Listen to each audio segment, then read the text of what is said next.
இன்றைய நிலவரப்படி புதுச்சேரி மாநிலத்தில் ஏற்கனவே கொரோனா நோய் பாதிப்புள்ளவர்கள் இன்று காலை வரை 4 பேர்கள் இருந்தார்கள். அதில் ஒருவருக்கு உமிழ்நீர் எடுக்கப்பட்டு ஜிப்மர் மருத்துவமனைக்கு கொண்டு செல்லப்பட்டு அவருக்கு 2வது முறையாக கொரோனா தொற்றுநோய் பாதிப்பில்லை என்று இப்பொழுது அறிக்கை ஜிப்மரிலிருந்து வந்திருக்கிறது. அதன் அடிப்படையில் அவரும் இன்று வீட்டுக்கு அனுப்பப்பட்டிருக்கிறார். ஏற்கனவே உள்ள 6 பேர்களில் இப்பொழுது 3 பேர்கள் ஒவ்வொருவராக கொரோனா தொற்று நோய் இல்லை என்ற அறிகுறி வந்தவுடன் அவர்கள் வீட்டுக்கு அனுப்பப்பட்டிருக்கிறார்கள். மீத 3 பேர்கள் மட்டும் இப்பொழுது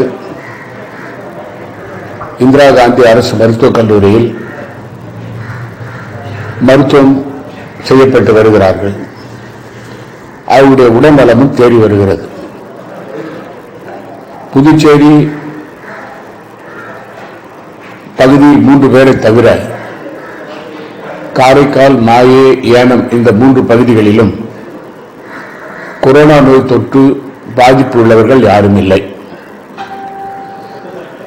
ஆனால் வீட்டில் கண்காணிக்கப்படுகிறவர்கள் புதுச்சேரியில் 1001 பேர்கள், காரைக்காலில் 1034 பேர்கள், மாய பகுதியில் 182 பேர்கள், ஏனத்தில் 478 பேர்கள். அவர்கள் அவர்களோடு தொடர்பு உள்ளவர்கள், அவர்களோடு பழகியவர்கள் என்று கண்காணிக்கப்பட்டு அவர்களும் வீட்டில் தனிமைப்படுத்தப்பட்டு வைக்கப்பட்டிருக்கிறார்கள். இதனால் நம்முடைய மாநிலத்தில் ஒட்டுமொத்தமாக 3045 பேர்கள் வீட்டில் தனிமைப்படுத்தப்பட்டிருக்கிறார்கள். இதிலிருந்து ஒட்டுமொத்தமாக நம்முடைய மாநிலத்தை பொறுத்தவரையில் கொரோனா தொற்று நோயுடைய பாதிப்பு குறைந்து வருகிறது என்பது தெரிகிறது. ஆனால் மாய பகுதியை பொறுத்தவரையில் பக்கத்து மாநிலமான கேரளாவில் கண்ணனூர் பகுதி மற்றும் காலிக்கட் பகுதியில் நியூ மாஹேவில் ஒரு பல்நோக்கு கடை உரிமையாளர் அவருக்கு காலிக்கட் பகுதியில் கடை வைத்திருக்கிறார். அவருக்கு கொரோனா தொற்று நோய் அறிகுறி இருந்து அவர்களும் அந்த கடையில் பணிபுரிந்த 2 பேர்களும் காலிக்கட் மருத்துவமனையில் அனுமதிக்கப்பட்டிருக்கிறார்கள். அவர்களுக்கு மருத்துவம் பார்க்கப்படுகிறது. ஆகவே அந்த எல்லை பகுதி, மாயோனுடைய எல்லை பகுதி தனிமைப்படுத்தப்பட்ட பகுதியாக இப்பொழுது அறிவித்து மாய நிர்வாகம் அதற்கு நடவடிக்கை எடுத்து வருகிறது. இன்று புதுச்சேரி மாநிலத்தில் சில பகுதிகள் தனிமைப்படுத்தப்பட்ட பகுதியாக அறிவிக்கப்பட்டதில் அரியாங்குப்பம் 1, ரெட்டியார்பாளையம் 2, முத்தியால்பேட்டை, திருவண்டார் கோயில், திருபுவனை 2 இணைந்து ஒரு பகுதி, காட்டேரிக்குப்பம் மற்றும் திருக்குனூர் பகுதிகள். இன்று காட்டேரிக்குப்பத்தில் அந்த தனிமைப்படுத்தப்பட்ட பகுதி என்பது நீக்கப்பட்டு மக்கள் சகஜ வாழ்க்கை அங்கே ஆரம்பிக்கப்பட்டிருக்கிறது. இந்த மத்திய அரசு நமக்கு கொடுத்த விதிமுறைகளின்படி எந்த பகுதியில் ஒருவருக்கோ அல்லது பலருக்கோ கொரோனா தொற்று நோய் இருந்தால் அந்த தொற்று நோயில் இருந்து முழுமையாக விடுபட்டவர்கள் அவர்கள் மருத்துவமனையிலிருந்து வெளியே வந்த நாளிலிருந்து 28 நாட்கள் அந்த பகுதி தனிமைப்படுத்தப்படும். இப்போது அந்த புதிய விதிமுறைகளை மத்திய அரசு கொடுத்திருக்கிறது. ஆனால் நாம் அதை ஏற்றுக்கொள்ளாவிட்டாலும் கூட மாநில மக்களின் நலன் கருதி அதை நாம் கடைபிடித்து ஆக வேண்டும். இந்த சிரமத்தை மக்கள் பொறுத்துக் கொள்ள வேண்டும் என்று நான் வேண்டி விரும்பி கேட்டுக்கொள்கிறேன். ஏனென்றால் இந்த கொரோனா தொற்று நோயுடைய பாதிப்பு அமெரிக்காவில் மிகப்பெரிய அளவில் பரவி வருகிறது. அந்த நாட்டில் கட்டுப்பாட்டுகளை அவர்கள் தளர்த்தியதன் காரணமாக இன்று ஆயிரக்கணக்கான மக்கள் உயிரிழந்திருக்கிறார்கள். சுமார் 37,000 பேர் உயிர் பலியாகி இருக்கிறது. நேற்றைய தினம் மட்டும் 3,750 பேர்களுக்கு மேல் இறந்திருக்கிறார்கள். இந்த கொரோனா தொற்று நோயில சுமார் 7 லட்சம் பேருக்கு பாதிப்பு ஏற்பட்டிருக்கிறது. கொரோனா தொற்று நோயுடைய பாதிப்பு. ஆகவே நாம் முனைப்பாக இருக்க வேண்டும். விதிமுறைகள் கடுமையாக இருந்தாலும் நாம் கடைபிடிக்க வேண்டும் என்பதை நான் உங்களை வேண்டி விரும்பி கேட்டுக் கொள்கிறேன். நாளை தினத்திலிருந்து பல துறைகளுக்கு மத்திய அரசு விதிவிலக்கு அளித்திருக்கிறது. விவசாயிகள் தங்களுடைய விவசாயத்தை ஆரம்பிக்கலாம். குறிப்பாக பயிர் செய்வதற்கான அனைத்து சூழ்நிலைகளையும் உருவாக்க வேண்டும் என்று மத்திய அரசு குறிப்பிட்டிருக்கிறது. அவர்களுக்கு தேவையான விதைகள், உரங்கள் எடுத்துச் செல்வதற்கு எந்த விதமான கட்டுப்பாடும் கிடையாது. இந்த உரைக்கடையிலும் விதைக்கடைகளும் திறந்திருக்கும். விவசாயிகள் தங்களுடைய விளைபொருளை மார்க்கெட்டில் கொண்டு வருவதற்கு வாகனங்களுக்கு எந்தவித அனுமதியும் தேவையில்லை. அதே போல அவர்கள் தங்களுடைய விளைபொருளை மண்டிக்கு கொண்டு வருவதற்கு தடை இல்லை. மண்டிகள் திறந்திருக்கும். விவசாயிகள் வழக்கம் போல் தங்களுடைய விவசாய பணியை செய்யலாம்.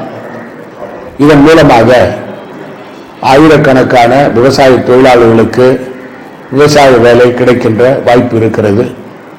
அதை கருத்தில் கொண்டுதான் விவசாயத்திற்கு சலுகை கொடுக்கப்பட்டிருக்கிறது. அதே போல கட்டுமான பணிகளுக்கும் சாலைகள், நெடுஞ்சாலைகள், பாலங்கள், கட்டிடங்கள் கட்டுவதற்கு அனுமதி கொடுக்கப்பட்டிருக்கிறது. கிராமப்புறங்களில் கட்டிடங்களை கட்டலாம். நகரப்பகுதிகளில் பாதியில் விடப்பட்டிருக்கின்ற கட்டிடங்கள் கட்டுவதற்கு அனுமதி கொடுக்கப்பட்டிருக்கிறது. அதே போல மின்சார சாதனங்களை பழுது பார்க்கிறவர்கள், தச்சர்கள், கொல்லர்கள், மற்றவர்கள் எல்லாம், அதே போல பிளம்பர்கள் போன்றவர்களுக்கெல்லாம் அவர்கள் தொழில் செய்யலாம் என்று கூறப்பட்டிருக்கிறது. அதே போல கொல்லர்கள், குறிப்பாக நம்முடைய கொளுத்து வேலை செய்கிறவர்களுக்கும் அனுமதி வழங்கப்பட்டிருக்கிறது. மத்திய அரசு இதற்கு அனுமதி வழங்கினாலும் கூட அதற்கு தேவையான உபகரணங்கள், குறிப்பாக தேவையான மின்சார சாதனங்கள், சிமெண்ட், கம்பிகள், இரும்பு ஜாமான்கள் வாங்குவதற்கான வாய்ப்புகள் இல்லை. அந்த அமைப்பினுடைய பொறுப்பாளர்கள் என்னை நேரடியாக சந்தித்து அதற்கு மத்திய அரசு அனுமதி வழங்க வேண்டும், அந்த கடைகளை திறக்க வேண்டும் என்று கேட்டார்கள். அதற்கு மத்திய அரசுக்கு நான் கடிதம் எழுதியிருக்கிறேன். மீன்பிடி தொழிலுக்கு நம்முடைய மாநிலத்தில் தடை காலம் இருந்தாலும் கூட மத்திய அரசு அனுமதி வழங்கி இருக்கிறார்கள். ஐடி தொழிற்சாலைகள் குறைந்த ஆட்களை வைத்து அவர்கள் அவர்களுடைய தொழிலை செய்வதற்கான வாய்ப்பு கொடுக்கப்பட்டிருக்கிறது. மற்ற டெலிகாம் கம்பெனிகள் வேலை செய்வதற்கான அனுமதியும் வழங்கப்பட்டிருக்கிறது. இப்படி பல சலுகைகளை மத்திய அரசு அறிவித்திருக்கிறார்கள். அது நம்முடைய மாநிலத்தில் நாளை தினம் நாம் நடைமுறைப்படுத்த இருக்கிறோம். ஆனால் மிகுந்த கட்டுப்பாட்டுகளுக்கு உட்பட்டு இது போன்ற செயல்பாடுகளுக்கு அனுமதி வழங்குவதற்கு அதிகாரிகளுக்கு உத்தரவிட்டிருக்கிறோம். குறிப்பாக தொழிற்சாலைகள் தங்களுடைய தொழிற்சாலை ஆரம்பிக்கும் பொழுது முழு வீச்சில் அவர்கள் ஆரம்பிக்க முடியாது. தேவையான பணியாளர்கள் அவர்களுக்கு தேவை. மத்திய அரசுடைய உத்தரவுப்படி தொழிற்சாலைகள் படிப்படியாக தங்களுடைய உற்பத்தியை துவக்க வேண்டும் என்று கூறப்பட்டிருக்கிறது. இதில் சில கடுமையான விதிமுறைகளை நாம் கடைபிடிக்க வேண்டிய கடமை பொறுப்பு மாநில அரசுக்கு உண்டு. அந்த தொழிலாளிகள் வேலைக்கு வரும்பொழுது அவர்களுக்கு மருத்துவ பரிசோதனை செய்ய வேண்டும். சானிடைசர்கள் வைத்து அவர்களுக்கு கை கழுவுவதற்கு நடவடிக்கை எடுக்க வேண்டும். அந்த தொழிற்சாலைகள் முகக்கவசங்கள் அவர்கள் அணிய வேண்டும். தொழிற்சாலையில் பணிபுரியும் போது சமூக இடைவெளியை கடைபிடிக்க வேண்டும். அந்த முழு தொழிற்சாலையும் மிக சுத்தமான அளவிலே இருக்க வேண்டும். தொற்றுநோய் பரவாமல் இருக்கின்ற சூழ்நிலையில் அந்த தொழிற்சாலைகள் செயல்பட வேண்டும். நம்முடைய மாநிலத்தில் கிராம பகுதிகள் நகரப் பகுதியிலும் தொழிற்சாலைகள் இருக்கின்றன. இந்த தொழிற்சாலைகள் இந்த விதிமுறைகளை கடைபிடிப்பது மட்டுமல்லாமல் வெளி மாநிலத்திலிருந்து யாரையும் வேலைக்கு தங்களுடைய தொழிற்சாலைக்கு கொண்டு வரக்கூடாது. இது கடுமையான விதியை நாங்கள் அறிவித்திருக்கிறோம். புதுச்சேரி மாநிலத்தைச் சேர்ந்தவர்கள் மட்டும் வேலை செய்ய வேண்டும். அதே போல மற்ற மாநிலங்களிலிருந்து தொழிற்சாலையில் தங்கி பணிபுரிந்தவர்களுக்கு அனுமதி உண்டு. இப்படி அவர்கள் பணிபுரிகின்ற சமயத்தில் தொழிற்சாலையில் பணிபுரிகிறவர்கள் தேவையில்லாமல் தங்களுடைய வீடுகளுக்கு 2 சக்கர வாகனங்கள் செல்வதற்கு அனுமதி கிடையாது. தொழிற்சாலை உரிமையாளர்கள் அந்த தொழிலாளர்களை தங்களுடைய தொழிற்சாலை பக்கத்திலேயே வைத்து அவர்களுக்கு வேலை கொடுக்க வேண்டும், அவர்களை பராமரிக்க வேண்டும்.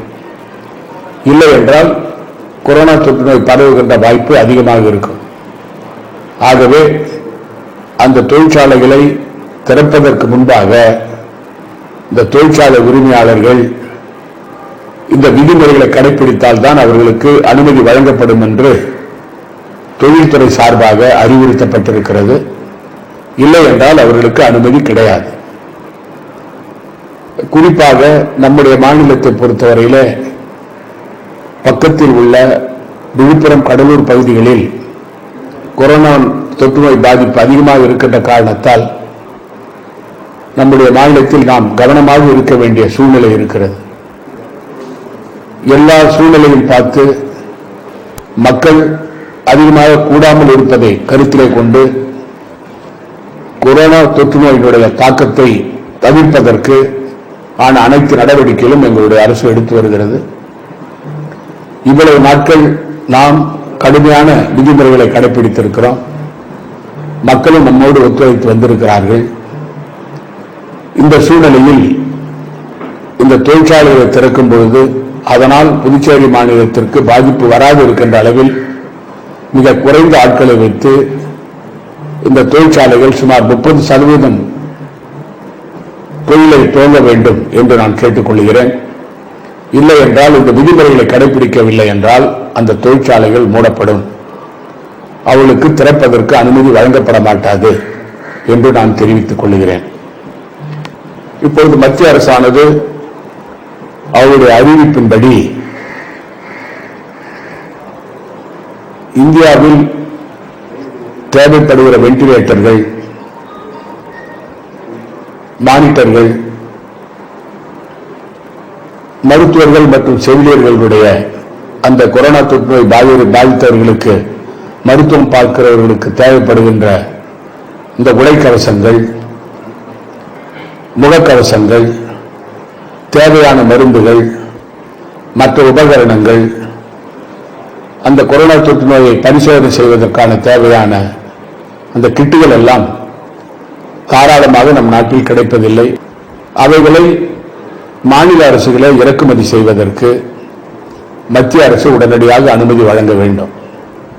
ஒருபுறம் நம் நாட்டில் உள்ள இந்த உபகரணங்கள் போதுமானதாக இல்லை. இருந்தாலும் அது பெறுகின்ற சமயத்தில் அதிக விலை கொடுத்து வாங்க வேண்டியிருக்கிறது. சீனாவிலிருந்து மத்திய அரசு இறக்குமதி செய்து மாநிலங்களுக்கு கொடுக்கிறார்கள். அது போதாது. இந்த கொரோனா தொற்றுவை ஒழிக்க வேண்டும் என்று சொன்னால் அதற்கு மருந்து சமூக இடைவெளிதான். இன்னொன்று, தொடர்ந்து அவர்களுக்கு நாம் மருத்துவ பரிசோதனை செய்து கொண்டிருக்க வேண்டும். மருத்துவ பரிசோதனை மூலமாகத்தான் கொரோனா தொற்று நோயை கண்டறிந்து அதற்கு பிறகு மருத்துவம் பார்க்க முடியும். ஆகவே இந்த தொற்று நோயை கண்டறிகின்ற கருவிகள் இல்லை என்று சொன்னால் கொரோனா தொற்று நோயை நாம் ஒழித்துவிட முடியாது. இப்பொழுது நம் கையில் இருக்கிற இந்த உபகரணங்கள் இருந்தால் அதை வைத்து செய்வது மிகவும் சிரமமாக இருக்கும். ஆகவே மத்திய அரசானது மாநிலங்களுக்கு தாராளமாக இந்த உபகரணங்களை கொரோனா தொற்று நோய் பாதிப்பு சம்பந்தமாக கண்டறிவதற்கு தேவையான, அதற்கு மருத்துவம் பார்ப்பதற்கான அந்த உபகரணங்களை பெறுவதற்கு தாராளமாக மாநில அரசுகளுக்கு அவர்கள் அனுமதி வழங்க வேண்டும். இன்னொன்று, இப்பொழுது அவர்கள் ஜிஎஸ்டி சரக்கு மற்றும் சேவை வரியை இந்த தொற்று நோய் பாதிப்பு உள்ளவர்களுக்கு தேவையான உபகரணங்களை கொண்டு வருவதற்கு விதிக்கிறார்கள். அது உள்நாட்டில் வாங்கினாலும் வெளிநாட்டில் வாங்கினாலும் ஜிஎஸ்டி வரி விதிக்கப்படுகிறது. இது நமக்கு சோதனையான காலகட்டம். நாம் இக்கட்டான சூழலில் இருக்கிறோம். நம் நாடு மிகப்பெரிய சவாலை சந்தித்துக் கொண்டிருக்கிறது. இந்த நேரத்தில் மத்திய அரசானது இந்த உபகரணங்களுக்கான ஜிஎஸ்டி வரியை உடனடியாக ரத்து செய்து மாநிலங்கள் அந்த உபகரணங்களை வாங்குவதற்கு ஏதுவான சூழலை உருவாக்க வேண்டும் என்று நான் கேட்டுக்கொள்கிறேன். இன்று காலை இந்த இரண்டாவது முறை ஊரடங்கு உத்தரவு பிறப்பித்த பிறகு நம்முடைய மாநிலத்தில் சமூக இடைவெளி கடைபிடிக்கப்படுகிறதா, இன்று இறைச்சி கடைகளில் கூட்டம் அதிகமாக இருக்கின்றனவா, காய்கறி கடைகள் இருக்கின்றனவா என்பதை கண்டறிய புதுச்சேரியில் பல பகுதிகளை நான் நேரடியாக சென்று பார்வையிட்டேன். நாம் பல பகுதிகளை சுற்றி வரும்பொழுது மக்கள் 195% மக்கள் அவர்கள் சமூக இடைவெளியை கடைபிடித்து பொருட்களை வாங்குகிறார்கள், இறைச்சியை வாங்குகிறார்கள். இதன் மூலமாக மக்களுக்கு விழிப்புணர்வு வந்திருக்கிறது என்பது தெளிவாக தெரிகிறது. முகக்கவசம் சுமார் 195% பேர் அணிந்திருக்கிறார்கள். ஒரு சிலர் அணிந்திருக்கவில்லை. அவர்களுக்கு முகக்கவசத்தை நான் நேரடியாக கொடுத்து விட்டு வந்தேன். இந்த இக்கட்டான சூழ்நிலையில் நமக்கு சோதனையான காலகட்டத்தில் புதுச்சேரி மாநில மக்களுடைய ஒத்துழைப்பு முழுமையாக இருப்பது என்பது அந்த மக்களுக்கு நான் நன்றியை நான் தெரிவித்துக் கொள்கிறேன். நாங்கள் செல்லும் இடமெல்லாம் காவல்துறையைச் சேர்ந்தவர்கள் இரவு பகல் பார்க்காமல் உழைத்துக் கொண்டிருக்கிறார்கள். மக்களை கண்காணித்துக் கொண்டு வருகிறார்கள். அவர்கள் சமூக இடைவெளியை கடைபிடிக்க வேண்டும், முகக்கவசம் அணிய வேண்டும், வெளியில் துப்பக்கூடாது என்பது சம்பந்தமாக விழிப்புணர்வு ஏற்படுத்தி வருகிறார்கள். மீண்டும் ஒரு முறை நம் மாநிலத்தில் கொரோனா தொற்று நோயை முழுமையாக ஒழிப்பதற்கு தொடர்ந்து பாடுபடுகின்ற அனைத்து பணியாளர்களுக்கும், மருத்துவர்கள், செவிலியர்கள், ஆஷா பணியாளர்கள், அங்கன்வாடி ஊழியர்கள், ஏஎன்எம்கள், காவல்துறை பணியாளர்கள், மின்சாரத்துறை பணியாளர்கள், பொதுப்பணித்துறை, உள்ளாட்சித்துறை பணியாளர்கள், துப்புரவுத்துறையைச் சேர்ந்தவர்கள், சமூக நலத்துறையைச் சேர்ந்தவர்கள், குடியிருப்புத்துறை மூலமாக வீடு வீடாக சென்று மக்களுக்கு உணவுப் பொருட்களை கொடுக்கின்ற, அரிசி போன்றவர்களை கொடுக்கின்ற அந்த பணியாளர்கள், அரசு பணியாளர்கள், அவர்களுக்கு அனைவருக்கும் என்னுடைய நன்றியை நான் தெரிவித்துக் கொள்கிறேன். நாளை தினம் அலுவலகங்கள் எல்லாம் 33% அலுவலகங்களுக்கு அரசு பணியாளர்கள் வர வேண்டும் என்று கூறியிருக்கிறார்கள். அதற்கான உத்தரவும் போடப்பட்டிருக்கிறது. இந்த அரசு பணியாளர்கள் தாங்கள் பணிக்கு வரும்பொழுது அவர்கள் முகக்கவசம் அணிந்து வர வேண்டும், சமூக இடைவெளியை கடைபிடிக்க வேண்டும், வாகனங்களில் 2 பேர் வருவதை தவிர்க்க வேண்டும். அலுவலகங்கள் கூட அவர்கள் இந்த சமூக இடைவெளியை கடைபிடித்து பணிபுரிய வேண்டும் என்று நான் கேட்டுக்கொள்கிறேன். தொடர்ந்து ஆதரவு நல்கின்ற புதுச்சேரி மாநில மக்களுக்கும் அனைத்து பணியாளர்களுக்கும் என்னுடைய நன்றியையும் வாழ்த்துக்களையும் நான் தெரிவித்துக் கொள்கிறேன்.